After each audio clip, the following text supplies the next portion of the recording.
Olá, esse é Foco em Produção com Vladimir Duarte. Olá a todos, esse é o Foco em Produção, edição especial Foco em Produção Mulher.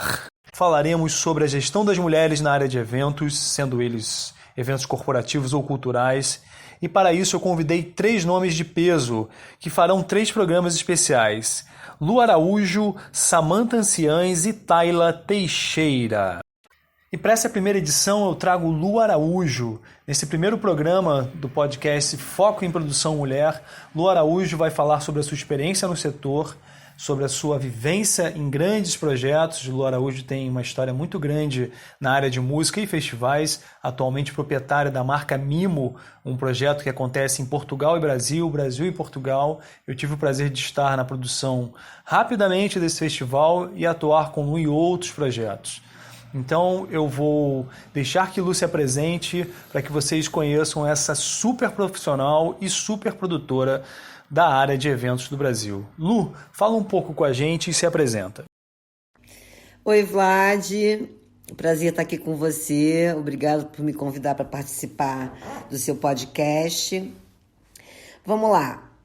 Eu sou Lu Araújo. Eu comecei a minha carreira na área de cultura a partir do disco. Eu sou filha de um pai que tinha uma loja de discos, ou que no final, assim, uma parte da vida dele se dedicou a isso. E eu vim morar no Rio de Janeiro, inclusive por isso. Eu sou paulista. Meu pai largou uma multinacional que ele trabalhava para montar uma loja de discos e de fotografia aqui no Rio, que são as minhas 2 paixões, na verdade, na vida. E eu trabalhei alguns anos com isso, com ele. Depois as coisas mudaram, um pouco ele se separou da minha mãe, enfim.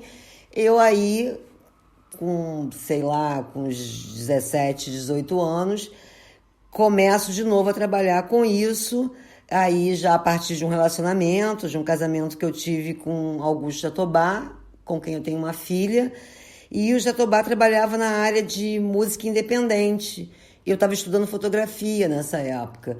E aí passo a trabalhar com o Jatobá e a gente monta a primeira loja de discos independentes do Brasil, em 1987, 1988, que se chamava Independente Discos, e era no Leblon.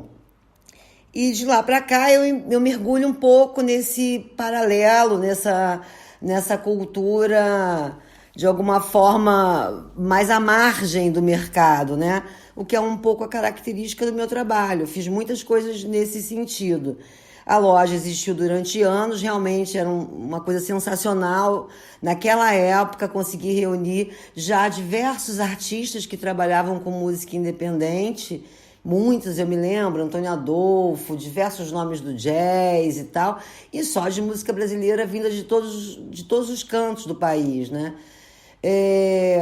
A partir dessa constatação de que isso era um mercado que estava avançando e que 10 começa realmente, de fato, a se transformar, mas naquele momento a gente começa também a pensar na necessidade de ter uma produtora, onde a gente pudesse também, além de vender os discos, levar esses espetáculos para vários lugares do Brasil. E dentro dessa lógica, montamos a produtora da Independente Discos.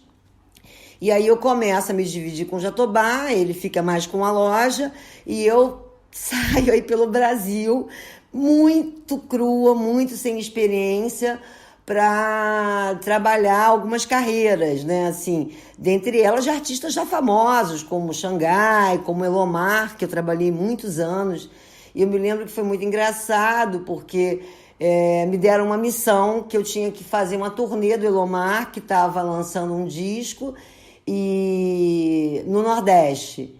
E aí eu saí, fui de avião até Salvador, e de Salvador eu saí até Recife, de ônibus, enfim, parando em cada capital, procurando as pessoas, procurando os teatros para marcar uma turnê. Enfim, uma coisa impensável nos tempos atuais, né? E aí eu consegui fazer isso, fui bem sucedida, voltei para o Rio de Janeiro E aí voltei, tempos mais tarde, para uma grande turnê com o Elomar, que eu acho que foi assim, minha primeira grande produção.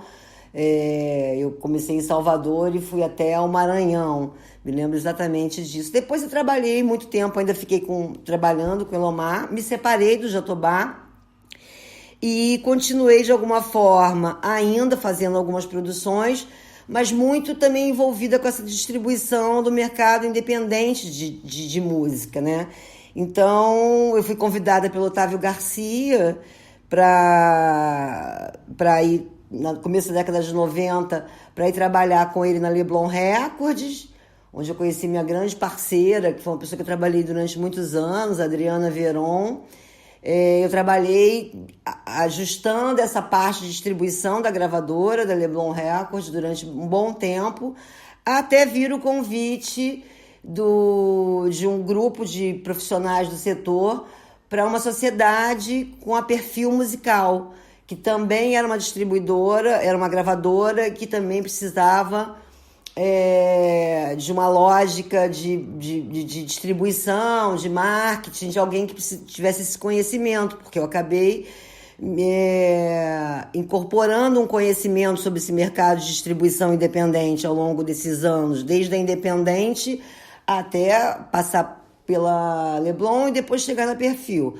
Fiquei na Perfil alguns anos trabalhando nessa escala, pensando no planejamento estratégico, como se distribuía, formando equipes, pensando no marketing, até que a sociedade acabou tendo algumas dificuldades. Eu saí da sociedade, eles continuaram ainda, e aí eu montei a minha primeira empresa, que foi, acho que 1993, se não estou enganada, ou seja, eu tenho uma empresa que tem 27 anos, que foi a Lumiarte Marketing Cultural, e passei a me dedicar só à questão da produção, que aí eu já tinha entendido que era o que eu mais gostava de fazer, é o que mais me interessava, e passei a década de 90 toda trabalhando e muito dentro desse mercado dos artistas alternativos. Trabalhei com diversos artistas, do instrumental, do choro, fazendo shows, viajando pelo país. Aí, no final dos anos 90, eu começo a trabalhar algumas carreiras mais importantes, eu já tinha ganhado um pouco de fôlego, eu fui empresariar o Galo Preto, que era um artista, era um grupo de choro, um grupo de choro muito importante, que eu amo.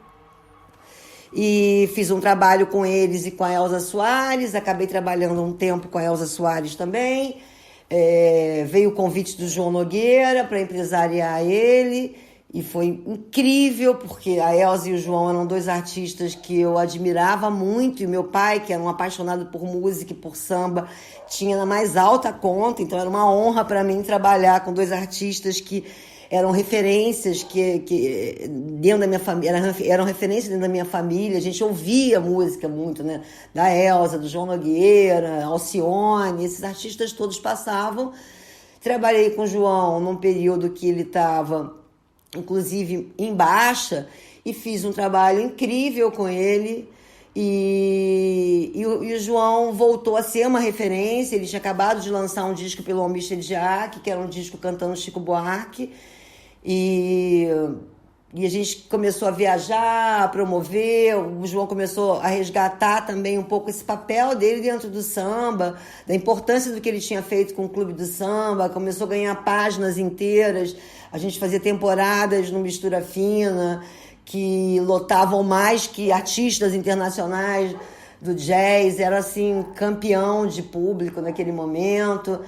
E enfim, trabalhei com o João até ele ficar doente, ter aí começar as dificuldades com ele, e nesse meio tempo também trabalhando com outros artistas. E aí veio um pouco dessa minha relação com uma nova leva de artistas, quando eu comecei a ser acionada para fazer coisas no Rio de Janeiro. Eu trabalhava num Rio de Janeiro completamente diferente de hoje em dia, né? Um Rio de Janeiro que a gente fazia show de segunda a segunda, né? Tinham várias casas noturnas. Era incrível isso. Eu tinha o Bira Dornelles, por exemplo, eu me lembro que era um programador do Mistura Fina, e o Bira tirava férias E eu programava o mês inteiro de fevereiro do Mistura Fina, isso durante anos, fazendo coisas que eu achava que eram importantes. Eu acho que fui a primeira produtora a levar o samba para as casas de jazz aqui.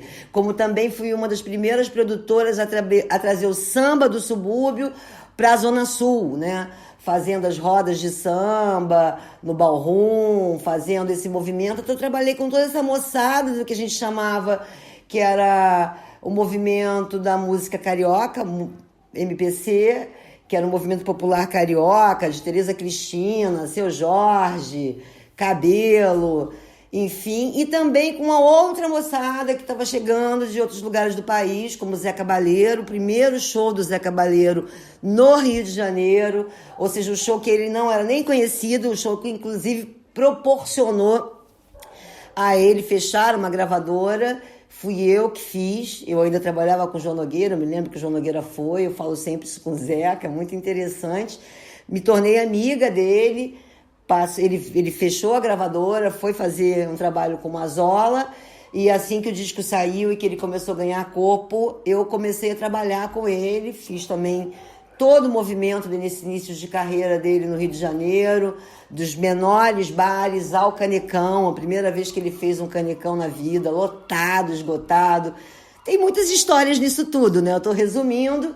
E, enfim, trabalhei com ele, Rita Ribeiro, Selmar, fiz coisas com Chico César, com uma série de outros artistas de fora, também Vanderly. Me transformei numa referência para essa galera que vinha de outros lugares do Brasil e que queria muito entrar no Rio de Janeiro. Só a introdução da Lu já dá para perceber o nível de profissional que essa mulher é e o que ela representa para o mercado de eventos. Esse programa vai ser diferente, então você vai continuar já no outro episódio ouvindo Lu Araújo. Foco em Produção com Vladimir Duarte, o seu podcast de live marketing e eventos.